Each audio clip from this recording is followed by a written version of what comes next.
Good afternoon, ladies and gentlemen, and thank you for joining us once again for our daily English Flash News edition.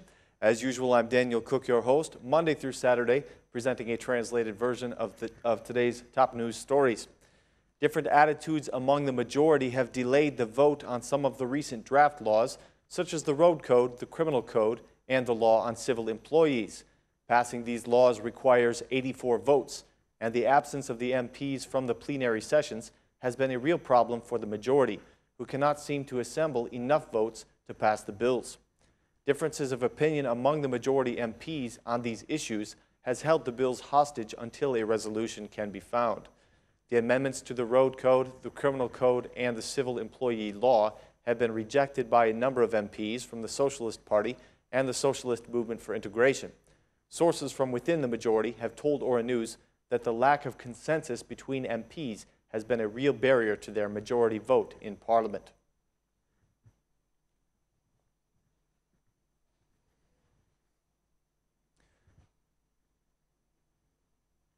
The political situation in Kosovo is still tense as the opposition is rejecting two agreements that the government signed with Serbia and Montenegro. The Kosovo President Atifete Yahyaga is committed to resolving the political crisis, and yesterday she met with the Assembly Speaker Kadri Veseli and the Prime Minister Isa Mustafa. Today, President Yahyaga met with a group of opposition reps, but it does not appear that the meeting was a successful one. The opposition has declared that they will not change their stance until the government withdraws from the agreements. The head of the Alliance for the Future of Kosovo, Ramush Haradinaj, has stated that holding the plenary session would be a big mistake and that it would only escalate the tension in the country.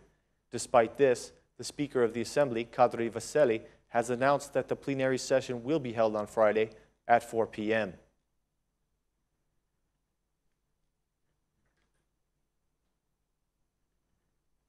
Albania's majority and opposition do not share the same opinion on the role of Albania in the internal politics of Kosovo and the disagreements among the Kosovar parties. Yesterday, the head of the Self-Determination Party accused the Albanian leaders of not giving an official reaction to the political situation in Kosovo.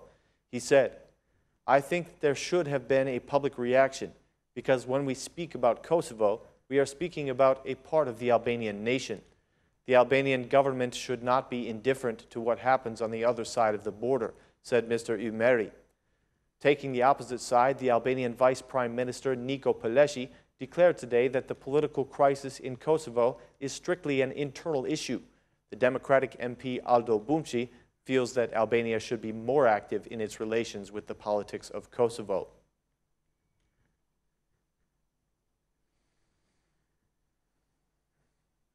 Today, Prime Minister Rama presented the achievements of the energy operation 1 year after its launch.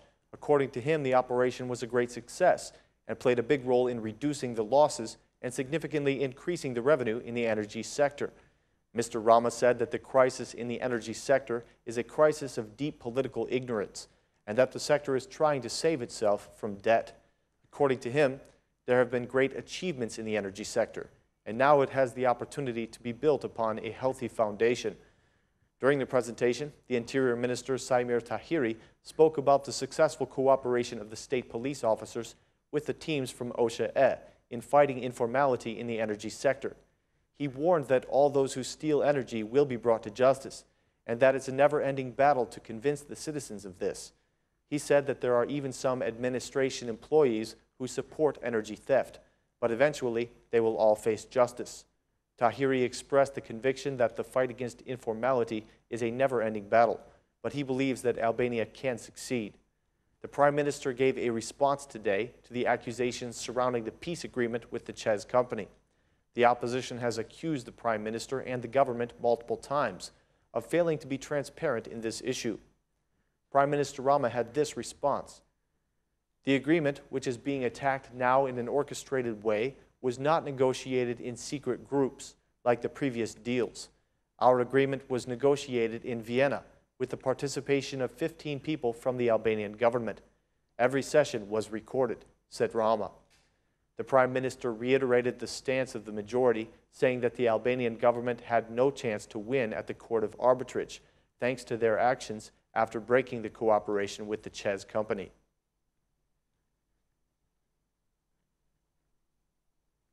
After the government officials presented the results of the energy operation today, the Democratic chairman Basha called the Prime Minister to give an account of why he forgave the €600 million debt of the ČEZ company.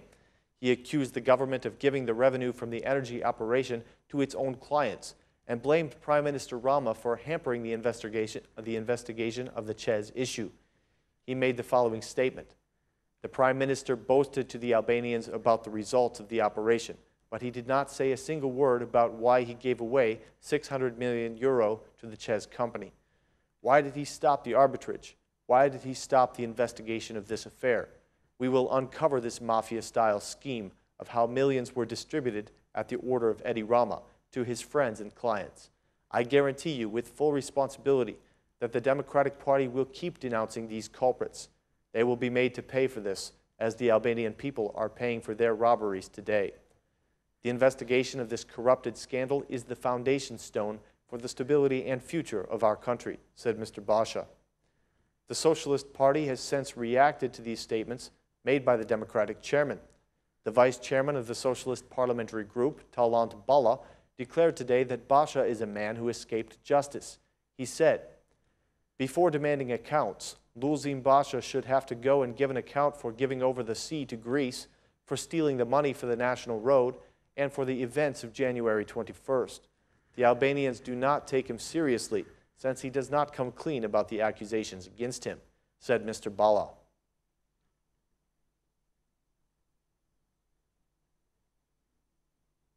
Today's heavy rainfall has flooded some of the neighborhoods in Durres, causing some amount of chaos on the city streets. After only an hour of heavy rain, some of the main and secondary roads in Durres were flooding, creating heavy traffic and problems for the pedestrians. The emergency staff have indicated that several neighborhoods are flooded, but fortunately, there is no water inside the houses. The fishing boats in Durres could not set sail today because of the torrential rains, and many of the businesses that operate along the Janica River had to close their doors because of the flooding in the Fier area. About 170 businesses in the area have not been operational for the last 10 days, since the flooding began. Still others have closed their businesses for the winter for fear of further flooding. Off the camera, several business owners report that this situation has been the same for years. Yesterday, the mayor of Fier stated that closing the businesses near the Janica River is a way to mitigate the damage caused by floods. The situation is perhaps worse in Vlora, where the streets are now full of mud from the heavy flooding, and dozens of homes and businesses have been damaged. The citizens are blaming their municipality for negligence, but the Vlora mayor claims that their emergency funding is simply not enough to handle the heavy flooding that comes with the winter rain.